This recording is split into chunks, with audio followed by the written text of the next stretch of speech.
America सबसे अमीर है। अमेरिका महाशक्ति है।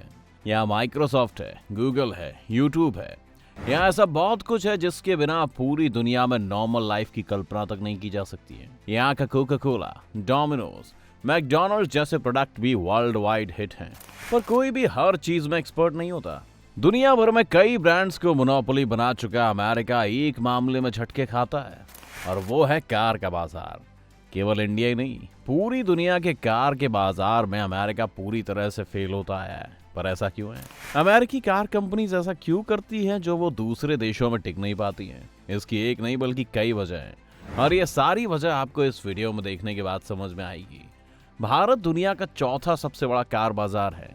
यहाँ दिग्गज अमेरिकी ऑटो कंपनीज अपनी कार्स लॉन्च करती हैं। अब बड़ा कार का बाजार और अमेरिकन जब मिल जाए तो फिर क्या फेलियर होने का कोई चांस है? ये एक ऐसा कॉम्बिनेशन है कि हर कोई सोचेगा कि यहाँ फेल होने का तो कोई चांस ही नहीं है। लेकिन इसके बावजूद भारत में लगातार अमेरिकी ऑटो कंपनियां फेल हो रही हैं। सबसे पहले जनरल मोटर्स ने साल 2017 में भारत से अपना कारोबार समेटा। उसके बाद 2019 में यूएम मोटरसाइकिल, फिर बाइक की दिग्गज कंपनी हार्ली डेविडसन ने 2020 में अपना कारोबार बंद कर दिया। इतना ही नहीं, फोर्ड ने भी 9 सितंबर 2021 को भारत से अपने कारोबार समेटने का ऐलान कर दिया था। ऐसा नहीं है कि अमेरिकी कार कंपनीज की हालत केवल इंडिया में है, बल्कि आपको जानकर हैरानी होगी कि चीन, यूएई और साउथ अमेरिका के कुछ देशों को छोड़कर अमेरिकन कार कंपनीज पूरी दुनिया में या तो पूरी तरह से फेल हो चुकी हैं या फिर उनका बिजनेस ना के बराबर चल रहा है। अब अमेरिकन कार कंपनियां ऐसी कौन सी गलतियां कर रही हैं जिसकी वजह से वो किसी भी देश में अपनी कार्स को लॉन्च तो कर देते हैं पर वो फेल हो जाते हैं? एक वक्त था जब शेवरले की टवेरा और फोर्ड की आइकॉन, साथ ही ऐसी कई अमेरिकन कंपनीज की कारें इंडिया की बाजार में धूम थी।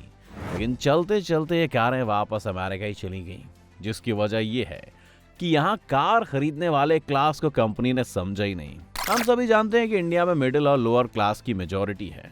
यहाँ घर और कार खरीदना लोगों के लिए सपने को साकार करने जैसा होता है। इसलिए जब यहाँ जापानीज और साउथ कोरियन ब्रांड्स Hyundai या मारुति सुजुकी ने मारुति 800, सेंट्रो, ऑल्टो और वैगनार जैसी इकोनॉमिकल कार्स लॉन्च की तो वो सफल भी हुए।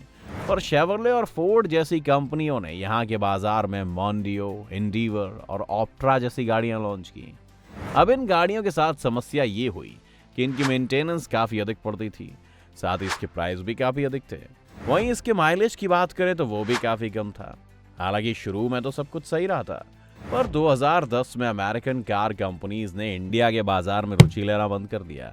वो कार लॉन्च करते तो थे पर उसके फीचर्स पर अधिक ध्यान नहीं देते थे। केवल भारत ही नहीं, दूसरे देशों में भी वो यही गलतियां कर रहे थे। जैसे कि जापान की सड़कों पर चलने वाली 90% गाड़ियां वहीं की कंपनी की होती है। अब यहाँ दूसरे देश के लिए 10% का ही ऑप्शन बनता है। ऐसे में कंपटीशन तो और भी टफ हो जाता है। ऐसे में बाजार को समझने के लिए अधिक रिसर्च की जरूरत होती है। पर अमेरिकन कंपनीज ने वहां की नीड को समझे बिना अपनी कार्स लॉन्च कर दी। दरअसल जापान में केईआई कार्स का चलन है। ये वो कार्स होती हैं जिनमें 600 सीसी का इंजन होता है। इनकी लेंथ 3.6 मीटर से कम होती है। जापान में केईआई गाड़ियों को बनाने में सरकार सब्सिडी देती है, और ऐसा इसलिए होता है क्योंकि यहाँ की सड़कें काफी पतली होती हैं। साथ ही यहाँ पार्किंग स्पेस की भी कमी है। वहीं केईआई कार्स माइलेज भी अधिक देती है।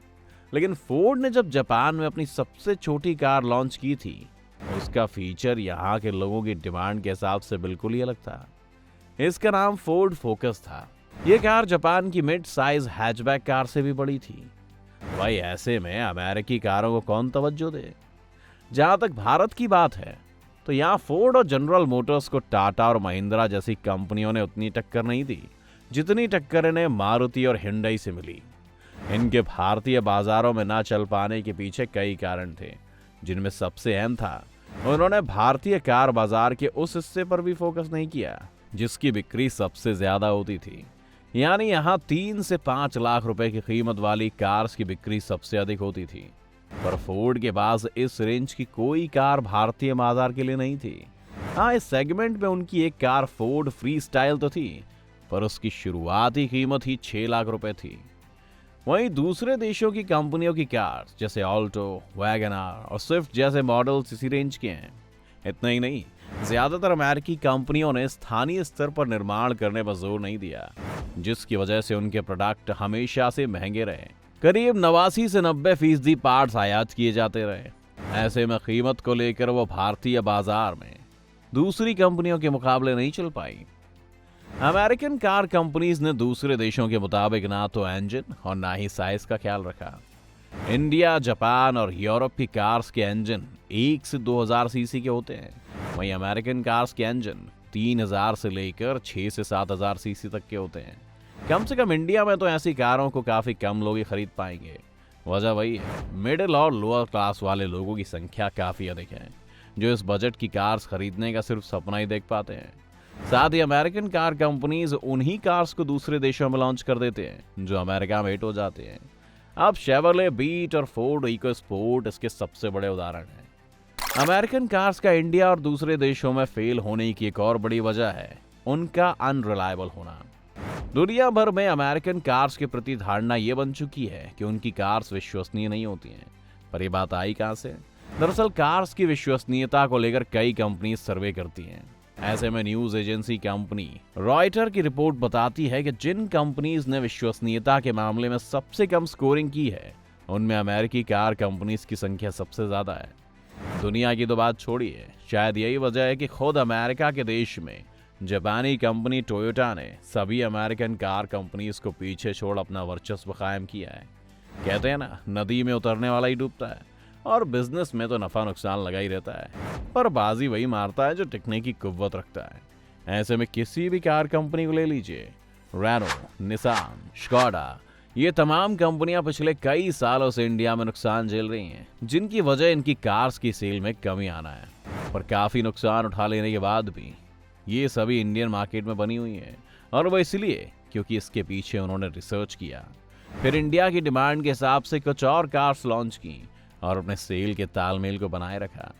पर अमेरिकन कार कंपनियां किसी भी तरह के झंझटों से दूर स्काल नहीं निकालती हैं, और ज्यादा नुकसान होने पर वो उस देश से अपना सामान बांध कर निकल जाती हैं, क्योंकि उनकी नीति यही रही है। तो फिर क्या इंडिया, क्या जापान, क्या यूरोपियन कंट्री, वो हर देश में यही काम करते आ रहे हैं। तो दोस्तों, क्या अमेरिकन कार कंपनी सभी ताम झाम और करोड़ों रुपए लगाकर इतना भी नहीं समझ पा रही है कि डिमांड के हिसाब से ही चीजों की बिक्री हो पाती है? अब आपको भी क्या ऐसा ही लगता है कि अमेरिकन कार कंपनीज पूरी दुनिया में अमेरिका ही समझकर कार बेचने की कोशिश करके फेल हो रही हैं, या फिर इसके पीछे कुछ और भी वजह हो सकती है? आप हमें कमेंट करके जरूर बताएं।